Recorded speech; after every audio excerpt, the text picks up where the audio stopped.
Assalamualaikum warahmatullahi wabarakatuh. Semuanya selamat pagi anak-anak.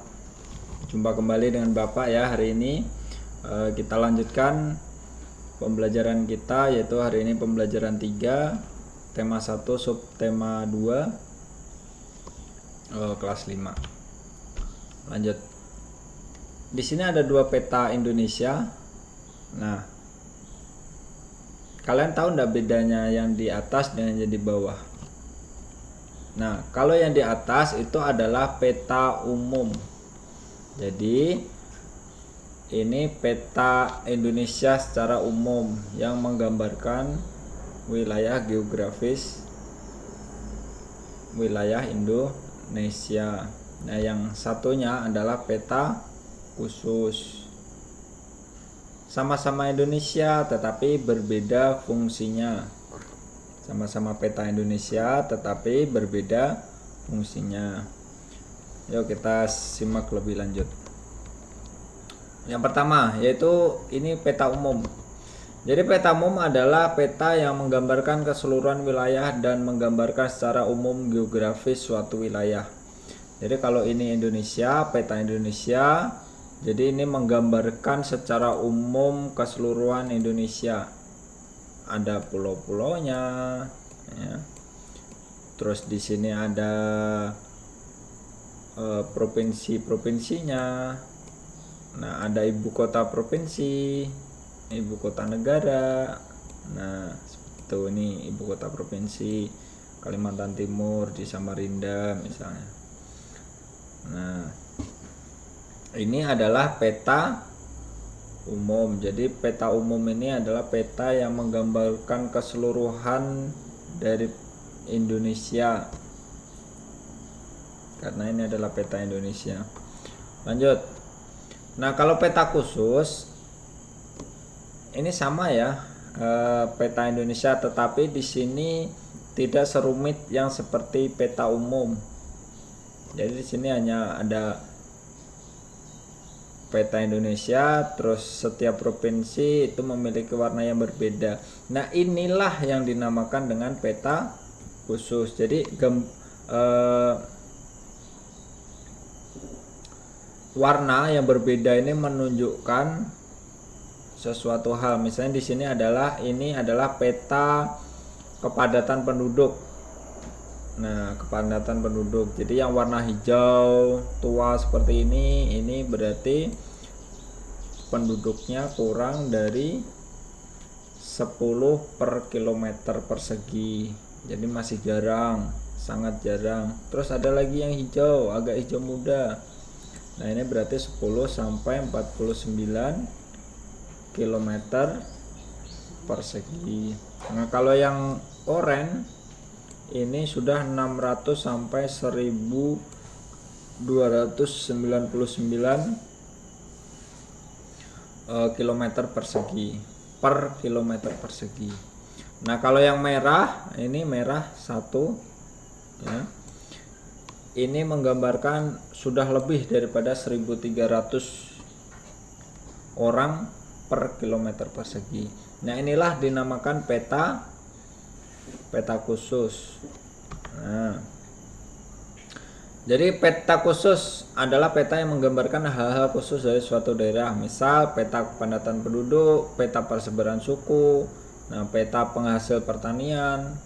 Nah, yang sekarang ini yang lagi ngehit adalah peta persebaran penyakit COVID misalnya. Nah, di situ kan ada tuh misalnya di Bontang kecamatan-kecamatan mana yang masih zona hijau, zona kuning, zona oranye, zona merah gitu.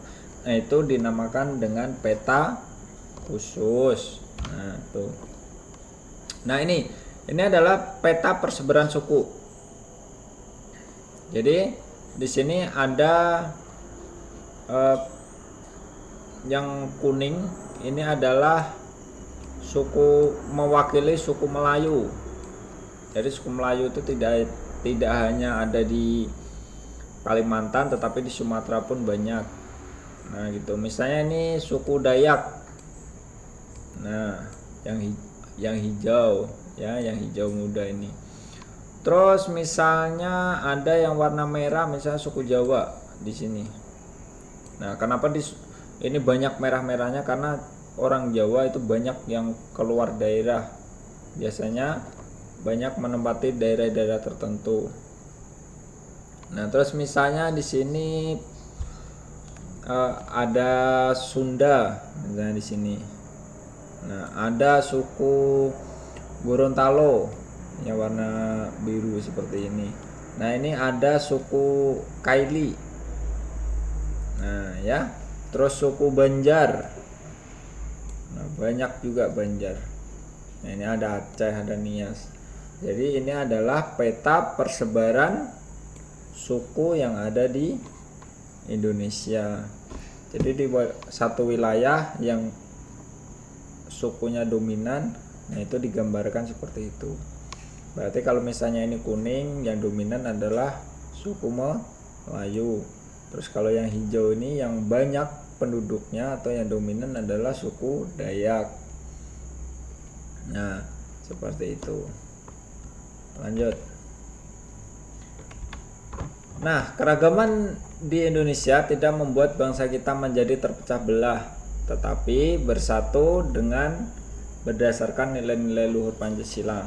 Nah, kemarin kan kita sudah belajar tuh dengan nilai-nilai luhur Pancasila dari sila pertama, sila kedua, sila ketiga, dan selanjutnya. Semua memiliki nilai-nilai luhur yang ditanamkan oleh leluhur kita agar kita mengikutinya. Contohnya misalnya nilai luhur yang pertama apa? Masih ingat dah? Ya, yang pertama misalnya kita harus saling menghormati antar umat beragama gitu. Nah, kita harus beribadah dengan baik, ya, seperti itu. Nah, ini adalah contoh perilaku yang tidak mencerminkan nilai Pancasila. Yang pertama, di lingkungan sekolah misalnya. Jadi di lingkungan sekolah yang tidak mencerminkan nilai Pancasila adalah memilih teman hanya yang kaya saja misalnya, atau yang cantik saja, yang ganteng saja. Nah, itu tidak boleh. Itu tidak mencerminkan nilai Pancasila. Karena kalau kita mencerminkan nilai Pancasila, kita harus berteman dengan siapa saja. Yang kedua, tidak mau meminjamkan peralatan sekolah kepada teman. Nah, ini juga tidak boleh. Karena di Pancasila kita diwajibkan atau diberi nilai luhurnya untuk saling membantu dan gotong royong. Misalnya mencontek berarti tidak jujur, berkelahi berarti tidak bersatu, ya. Terus tidak mau mengikuti upacara bendera. Nah, ini tidak cinta terhadap bangsa dan negara. Terus mengejek teman, ini tidak boleh juga. Itu adalah perilaku yang tidak mencerminkan nilai-nilai Pancasila di lingkungan sekolah. Lanjut.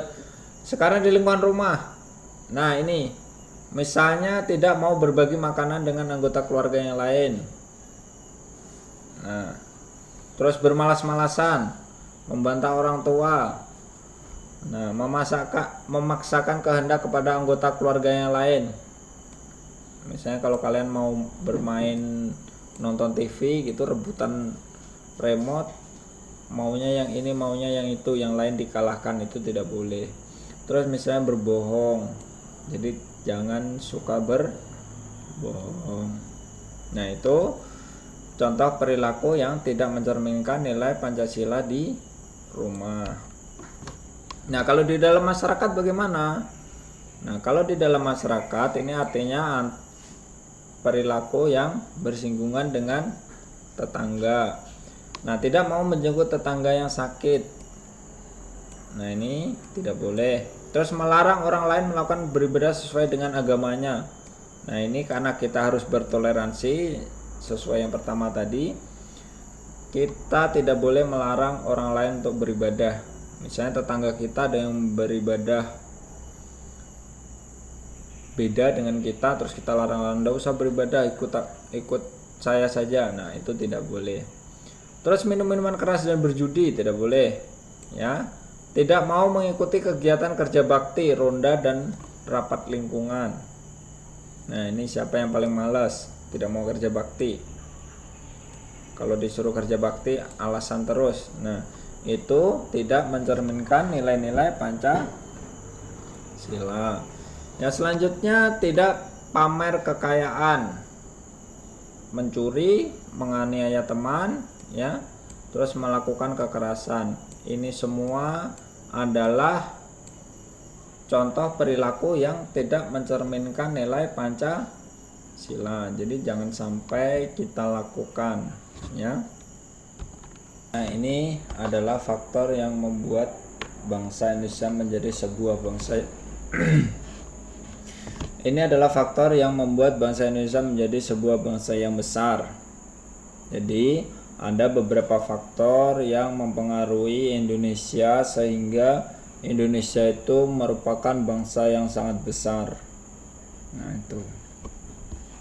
Ini ada beberapa contohnya, Bapak jelaskan. Yang pertama adalah nilai-nilai luhur yang ada di tengah-tengah masyarakat. Jadi Indonesia, di tengah-tengah masyarakat Indonesia itu memiliki nilai-nilai luhur. Nilai-nilai luhur itu adalah perilaku-perilaku baik yang terus dilestarikan dan diwariskan turun-temurun dari nenek moyang. Kalau untuk seluruh Indonesia itu ada nilai-nilai dari Pancasila. Itulah nilai-nilai luhur yang kita dapat dari nenek moyang.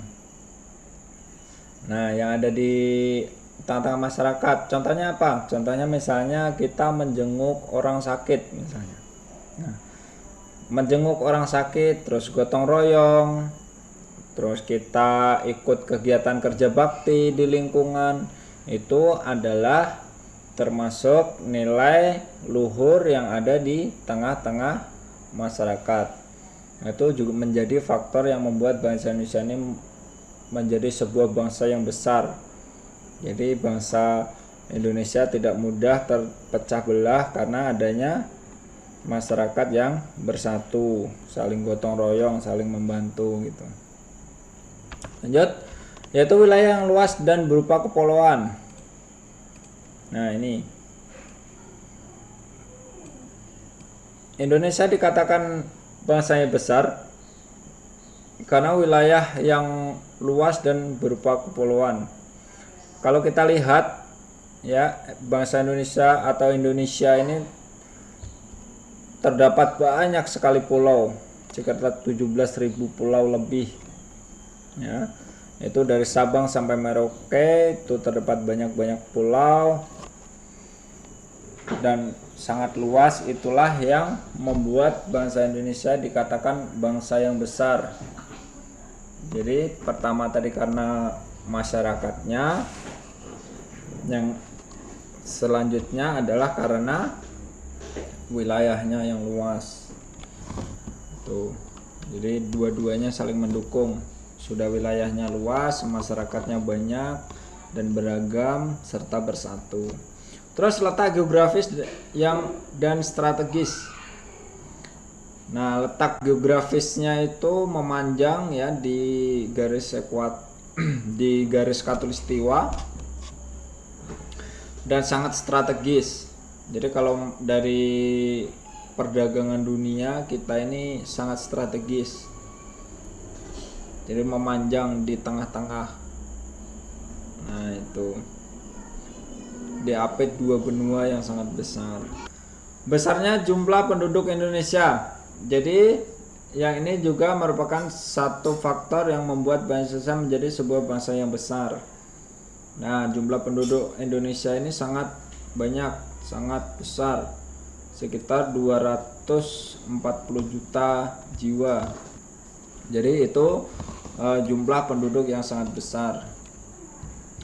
Selanjutnya adalah beragamnya suku, agama, ras, dan golongan.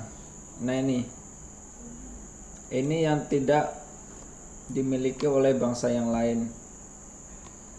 Jadi kita ini memiliki ribuan suku, ya, ada beragam agama, mungkin ratusan ras, nah, dan banyak sekali golongan.